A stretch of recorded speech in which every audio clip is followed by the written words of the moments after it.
Assalamualaikum warahmatullahi wabarakatuh. Jumpa lagi dengan saya Raul Padilon pada kuliah biokimia. Pada kesempatan kali ini kita akan membahas tentang metabolisme.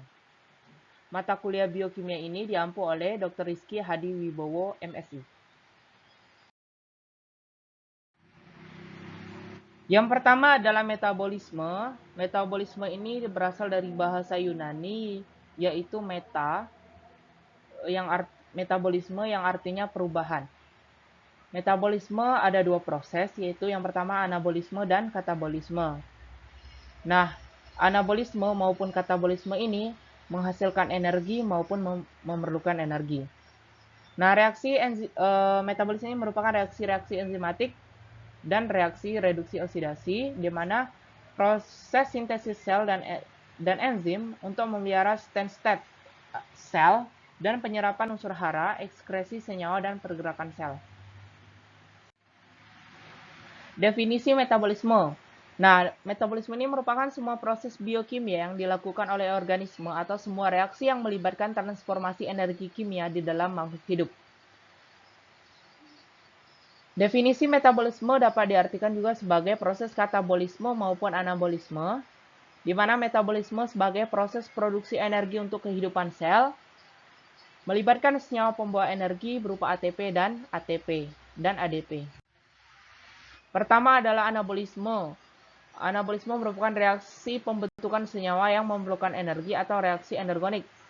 Contohnya adalah fotosintesis, di mana membentuk C6G12O5 atau gula G3P dari CO2 dan H2O.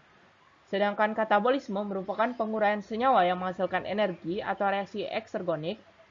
Contohnya adalah respirasi seluler menggunakan karbohidrat menjadi asam pirufat dan energi. Ini merupakan gambaran bagaimana semua jenis makanan yang kita konsumsi dalam bentuk biomolekul seperti protein, glukosa, glikogen, dan lemak ini diubah untuk menjadi energi dalam bentuk ATP. Nah, makhluk hidup terdapat 3 kelompok berdasarkan proses membuang sisa metabolisme berupa nitrogen. Yang pertama adalah kelompok uriotelik, yaitu makhluk hidup yang membuang sisa nitrogennya dalam bentuk urea, contohnya manusia dan berbagai hewan mamalia. Itu kita buang dalam bentuk ekskresi urin. Kemudian yang kedua adalah amonotelik, yaitu makhluk hidup yang membuang sisa nitrogen dalam bentuk amonia, itu contohnya amfibi dan ikan. Sedangkan urikotelik, yaitu makhluk hidup yang membuang sisa nitrogen dalam bentuk asam urat, contohnya reptil dan aves. Respirasi seluler. Respirasi seluler merupakan jalur pelepasan energi dengan pembentukan ATP. Terbagi atas dua keadaan. Yang pertama adalah aerobik. Berasal dari kata aerobik.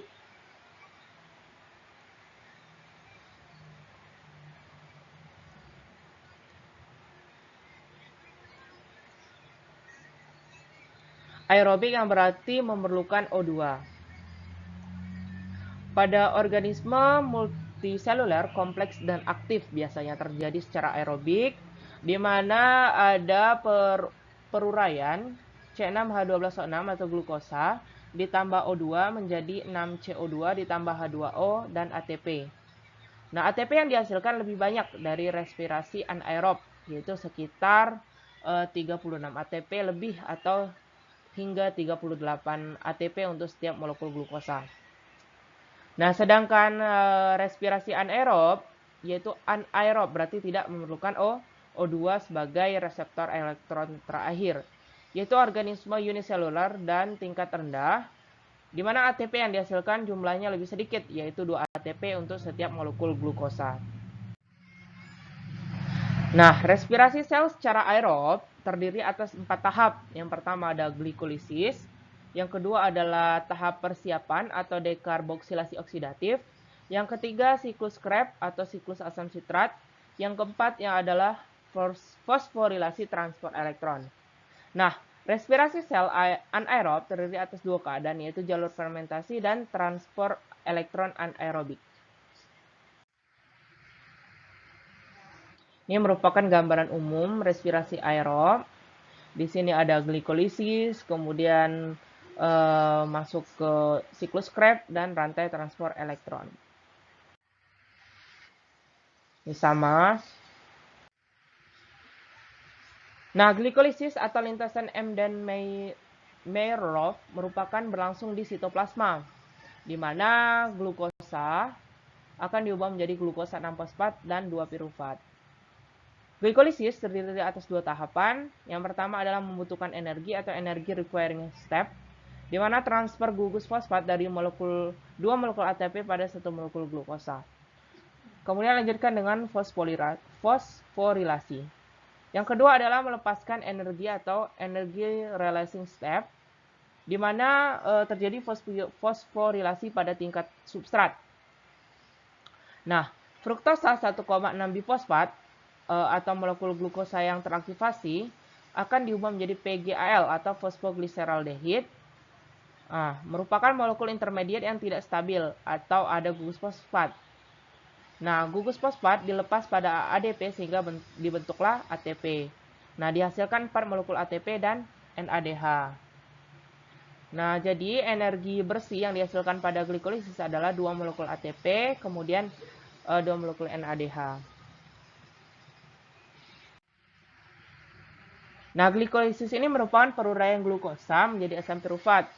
Yang perlu diingat bahwa tempat terjadinya adalah di sitoplasma atau cairan sel. Substratnya adalah glukosa C6H12O6. Kemudian fosforilasi tingkat substrat atau pengikatan fosfat untuk membentuk ATP. Kemudian glikolisis ini terdapat 10 tahapan.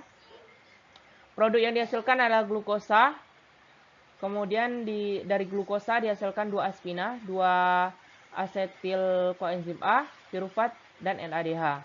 2 asam pirufat, 2 NADH, dan 2 ATP. Ini merupakan 10 tahapan dari glikolisis. Yang selanjutnya adalah tahapan persiapan dan siklus Krebs.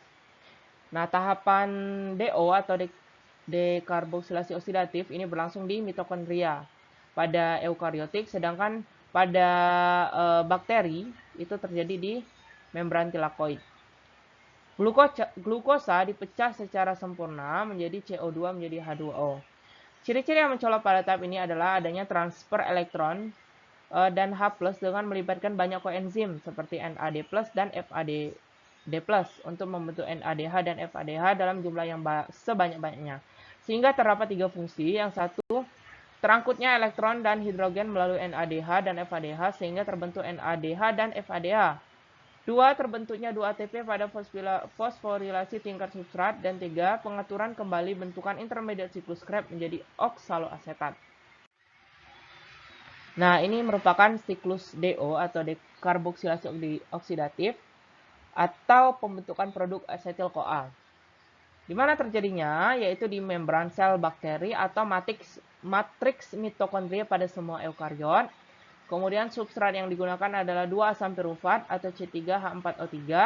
Kemudian memerlukan koenzim A, tidak terbentuk energi atau ATP, dan produk yang dihasilkan adalah 2 askona, 2 asetil koenzim A, 2 CO2, dan 2 NADH.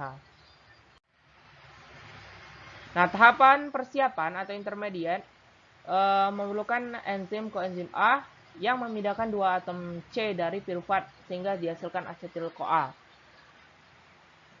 Sedangkan siklus Krebs atau siklus asam sitrat, TCA cycle, nah terbentuk oksaloasetat 4 atom C sebagai titik awal, kemudian masuk siklus, kemudian ditambah pirufat 2 atom C, kemudian terbentuk asam sitrat 6 atom C, dan seterusnya.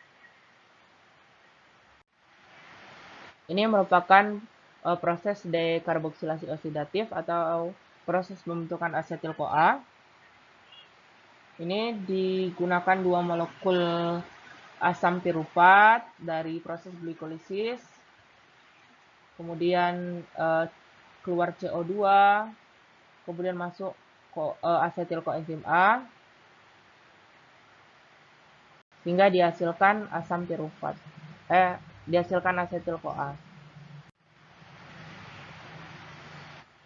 Ini merupakan jumlah energi yang dihasilkan dengan bantuan koenzim, di mana Glikolisis menghasilkan 2 NADH, DO menghasilkan 2 NADH, dan siklus Krebs menghasilkan 6 NADH ditambah 2 FADH.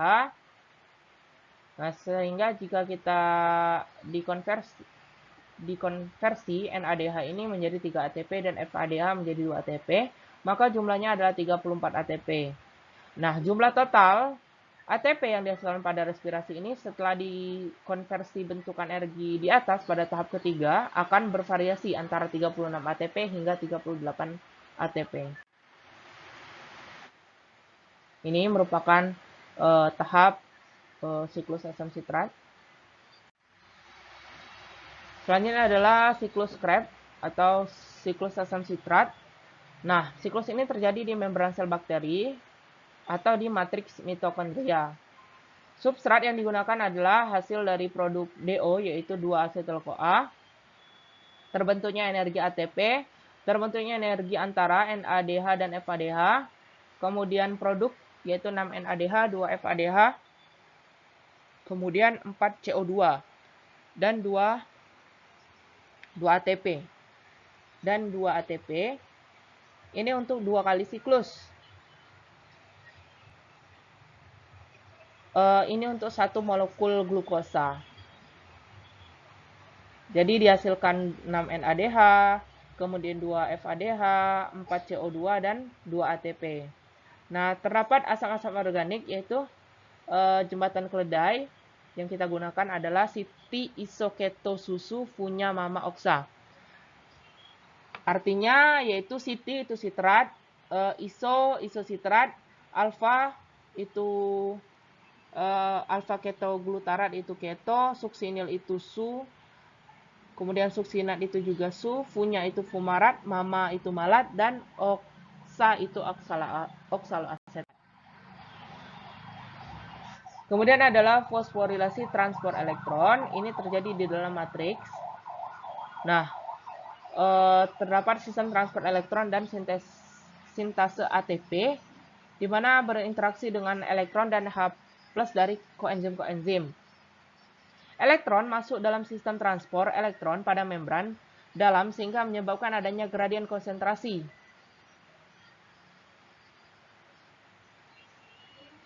Nah, H+ dalam ruangan dalam atau inner membran tinggi.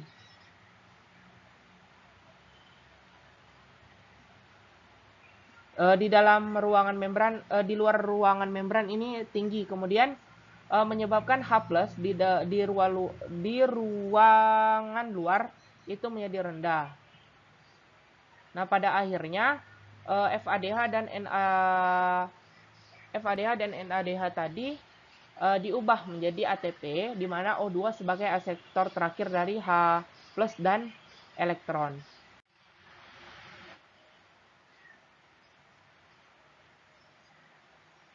Nah, sistem transfer elektron atau daur sitokrom, tempat terjadinya adalah membran dalam sel bakteri atau krista mitokondria. Terjadi perpindahan elektron bertujuan untuk pembentukan energi ATP. Substrat yaitu molekul berenergi tinggi, yaitu NADH, kemudian FADH. Produknya ATP. Terdapat protein penangkap atau asektor elektron, yaitu protein sitokrom. Digunakan O2 sebagai sektor elektron terakhir H+, sehingga dibentuk H2O. Kemudian pembentukan ATP dilakukan dengan 2 cara, yaitu langsung yaitu melalui glikolisis ada 2 ATP, di DO tidak ada proses pembentukan ATP, di siklus Krebs ada terbentuk 2 ATP sehingga total 4 ATP. Sedangkan secara tidak langsung yaitu pengubahan senyawa berenergi tinggi FADH dan NADH tadi, di glikolisis ada 2 NADH, kemudian di DO ada 2 NADH, kemudian siklus Krebs ada 6 NADH dan 2 FADH, sehingga total produk ini tadi diubah di transfer elektron menjadi 34 ATP, sehingga 34 ditambah 4 ATP, sehingga total yaitu 38 ATP atau 36 ATP. Karena kenapa 36 ATP? Karena ada 2 ATP tadi digunakan pada proses glikolisis. Ini merupakan penampang mikroskopis mitokondria. Baiklah, itulah tadi pembahasan kita mengenai metabolisme, khususnya respirasi seluler. Nah, jika video ini bermanfaat, jangan lupa untuk like, komen, dan subscribe channel BioTV. Dan apabila ada komentar atau hal-hal yang perlu didiskusikan, silakan tulis di kolom komentar. Terima kasih. Wassalamualaikum warahmatullahi wabarakatuh.